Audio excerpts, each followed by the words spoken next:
The one, the only, Bencio.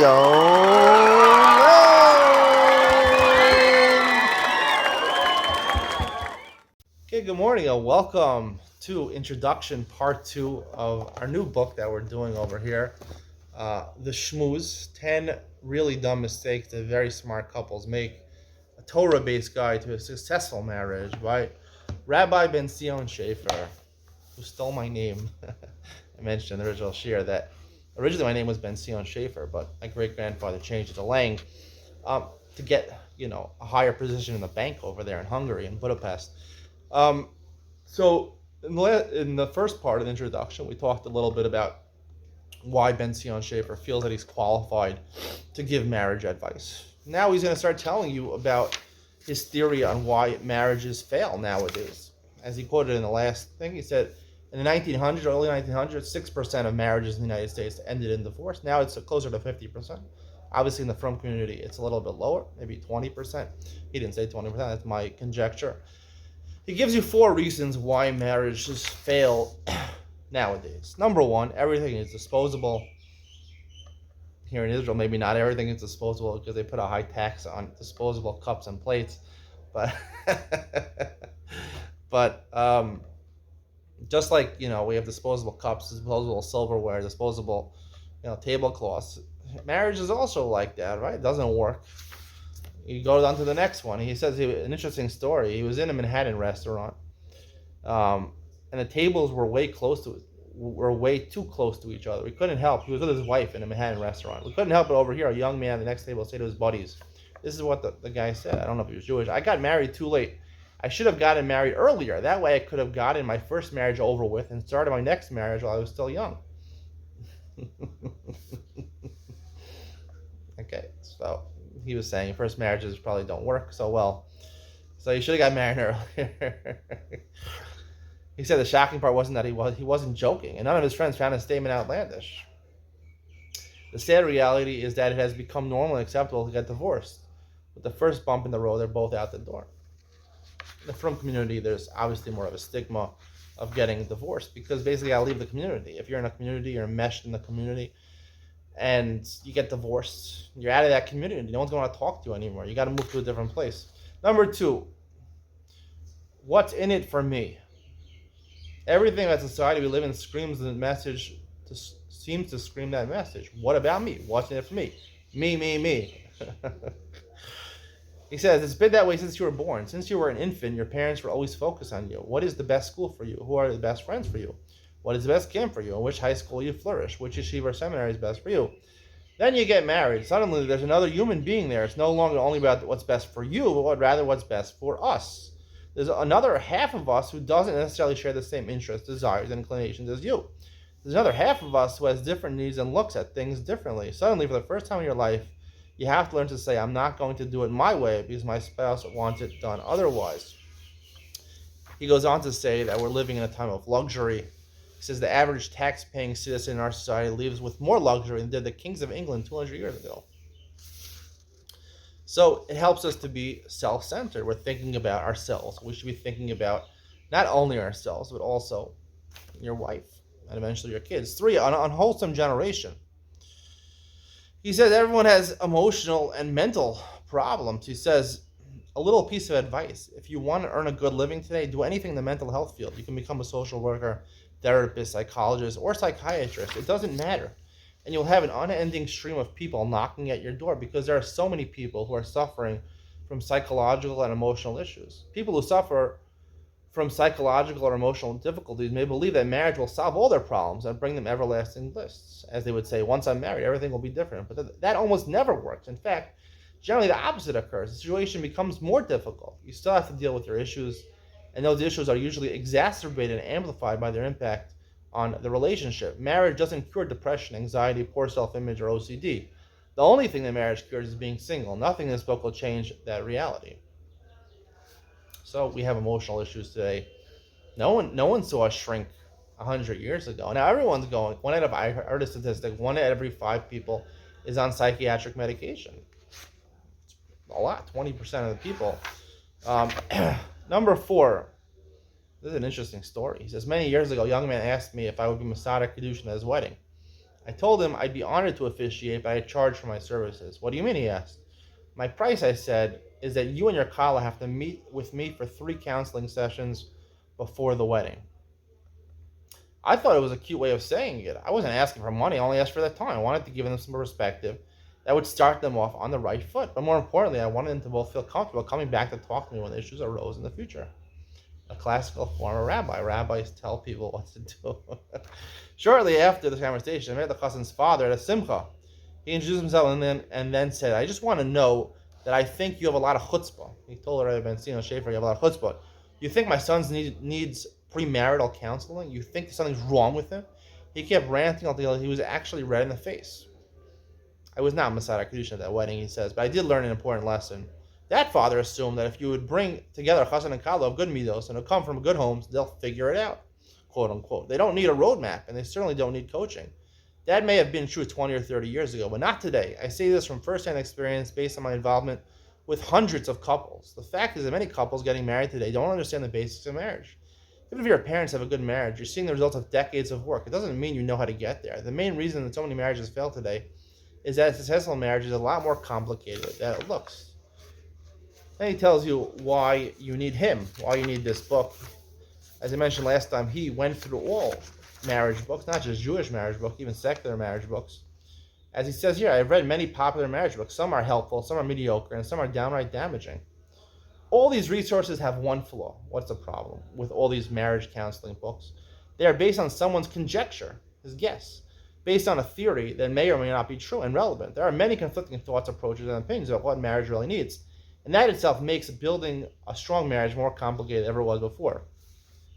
Where does that leave us? How are we supposed to navigate this complex system and create a vibrant, successful marriage? That's why you have come to this book. He says the reason, besides the qualifications he has of extensive experience dealing with couples, he says Hashem, he's going to give from a Torah perspective, God's life. Hashem gave us the Torah as the guidebook to life. And he says the Torah encompasses every aspect of life and guides us in every single thing we do. Now, there's not too much in the Torah that tells you about Shalom Bayis, but apparently he was able to glean from the Torah and Chazal how to build a perfect marriage. And he gives a little sneak preview at the end, the roadmap. There are 3 pillars to a successful marriage: commitment, love, and learning together. Commitment is that you want to stay committed even when it's difficult. Love is when you're married. It's not just in the beginning that you love each other. You have to work on it. Right? It's the glue, he says, that holds the marriage together on a day-to-day basis. And the third pillar that gives many couples the most trouble, they love each other and are firmly committed to their marriage, but they can't figure out how to live together. This is the most demanding aspect of marriage and also the area of the most growth.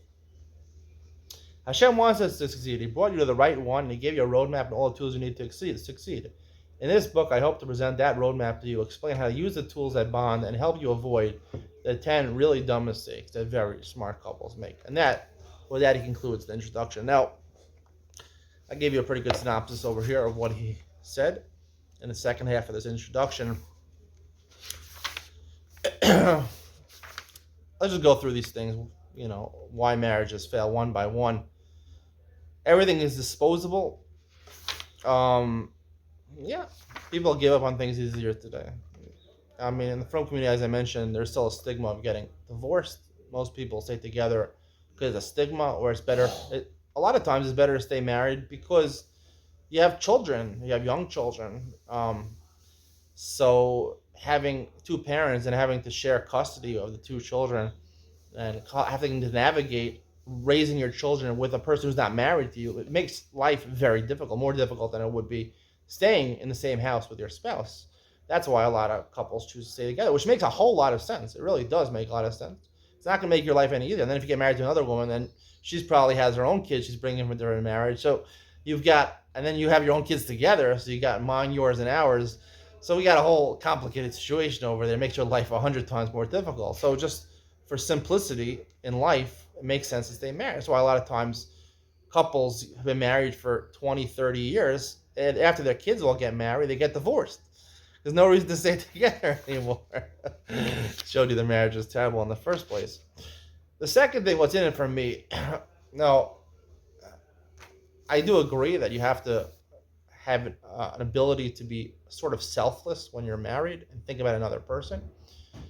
But I also think that I'm talking from perspective of a man, you have to be a lot of times men have this problem that there's two types of men, and there's two general problems in marriage. Sometimes, like he says, men are self-centered and they don't treat their wife with respect. They make their wife do a lot of things. A lot of times the wife is earning a living, she's taking care of all the household chores. The husband either could be sitting and learning the whole day, or it could be out working the whole day. you know I'm saying if he's out working, the wife's probably not going to be working also, but maybe he's not earning so much money, so he's just not present. He's not present. Even when he's home, he's on his phone. He's in his own world. A lot of men do this. Frankly, because you get bored of your wife after a year or two. That's just the way it is. So it's very hard to be present as a man. And then you have the other side of men that are just too nice, men that really care too much about their wives, and and they don't focus on themselves. This is also a big problem. Men, even if they're maybe don't are not overly nice, but men don't really care about themselves. They don't care about the clothes they wear. They don't care about their appearance. They don't care about decor in their house. Men don't care about these things. There are things that women care more: how they dress, they wear makeup, they want their tablecloths to match. But a real man worries about these things also. He worries about himself, and the best man, the one that attracts all the women to him, is the man who knows about women's issues, women's emotions, and women's desires, and women's preferences just as much as women, or maybe more than women, knows it better. So that's a real man, an alpha male, basically, who values himself. When you wear clothes that are, designer clothes, a man decides, what, he's going to dress nicely. It's not just about wearing designer clothes. You got to wear clothes that look good, that match. You got to ask your wife in the beginning, because she can see better than you. So you got to look good and take care of yourself. Personal hygiene, and look good.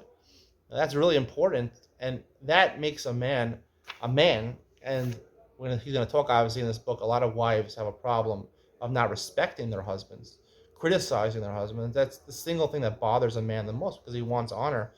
If you're a real man, you'll get that honor. If you're a man that takes care of yourself, that has opinions, that's strong, that's confident. A man that's confident. You have to be very confident as a man. And most people can't get confident and cool. I mean, unless you're me, but that's the ultimate, is to be confident and cool. But confidence is really big, because that, gives you strength. It gives the woman perception that you're a strong person, to have confidence in your decisions, confidence in your strengths. So that makes you a strong man. It makes women attracted to you. And when a woman's attracted to you, she'll give you respect automatically. That's just the way it is. And if she doesn't respect, if you're not a strong man, she's not going to respect you, no matter how many marriage counselors tell her. She just won't be able to. It's not a natural thing.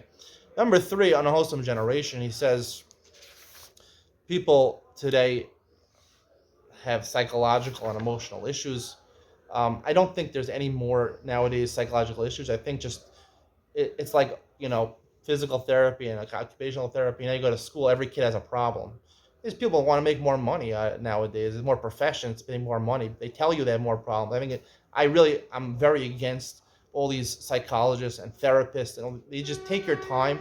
They don't give you solutions, right? If you're a marriage therapist or any type of therapist or a social worker, the person tells you all their problems, that's it. You give them a solution. You make a clear decision. You give them a solution, and that's it. They don't have to come for you for 2 years, and you're milking them for their money every time they come. It's expensive to come to these sessions. You're a psychiatrist, give them the medication. You're a psychologist, tell them your advice, and that's it. You shouldn't be coming to you more than 2 or 3 times. And these people, they create the society says everyone's got a problem out there. Everyone's got a mental problem. Put on medication. It's a society that creates these problems. It's not, if you want a good living, do this. It's because people want their money that they're causing all these problems in schools for young kids and for old people. It's a big problem. And a chutzpah, he says over here, it is a chutzpah. He's making fun of this person that told him, the guy comes over to you and says, you want to be Masar Kedushin? He says, only if I give you counseling. It's a chutzpah, you know? If he asks you for counseling, that's the whole idea of being a rabbi. Rabbis tell people what to do without even asking. Without even, sometimes if you're an okay rabbi, that you only tell people what to do when they ask you. But if you're a real rabbi, you tell people, Rav Lachem B'nai Levi, I'm greater than you. I'm going to tell you what to do. And I'm not going to be Messiah Kedushin on condition, only condition. It's better than pay. I'm saving you money over here. I'm going to tell you what to do. He was wrong, Ben Zion Shaver. Why is he telling people what to do? And that goes into the last part, that he obviously read through all the marriage books, and they're all terrible, but he's got the right advice. Well, let me tell you Ben Zion Lang's opinion about Rabbi Ben Zion Shaver, after reading at least a third of this book I've read already, is that he's so sure he's got everything figured out. I mentioned the last time, he said he was happily married for 15 years before he even realized that people had problems in marriage. That's a sign that you didn't have a good marriage. And second of all, he's going to tell you all these things about, and the hardest thing he says is to learning to live together because of the small idiosyncrasies of each other, because she's late and he's critical and, these stupid things, As I mentioned in the last lecture, and I'm going to mention this throughout the book, and I'll show you many times, the real problems in marriage are problems of intimacy. Either one part is not feeling satisfied in the bedroom, or they're awkward in the bedroom, so they can't communicate outside the bedroom. And those will result in people going to the Rabbi Ben Zion Shafer, or the marriage therapist, and telling them, I can't take it. My wife always leaves her cups on the table, or I can't take it. My husband always leaves the cabinet open. Listen, I'm going to fix it for you. Let's make a compromise. No. Those, either one of two things. Either those are excuses, because it's problems, they're not being satisfied in the bedroom, and you're not going to fix it unless you fix the bedroom. Or they're not communicating well. Everything's good in the bedroom, but they're awkward in the bedroom. Somehow it's okay in the bedroom, but they're awkward in the bedroom. If they're awkward in the bedroom, they're not communicating well outside the bedroom. So you might go to the marriage therapist, and they'll tell you how to fix, instead of 10 cups leaving on the table, you put 5 in the garbage. They might fix one problem, but it's like, when water's coming out of a dam, you put your hand in one place, the water's going to go to the other place. You don't have to go to the marriage therapist 100 million times. It's not going to help.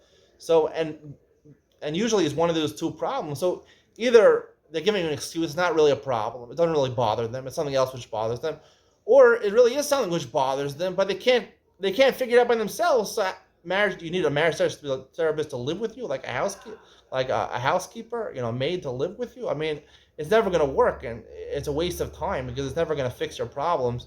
So for 98% of marriages, the problem is in intimacy. So not much you could do about it, but we'll talk about that going forward. Hope you enjoyed today's lecture. See you in the next one.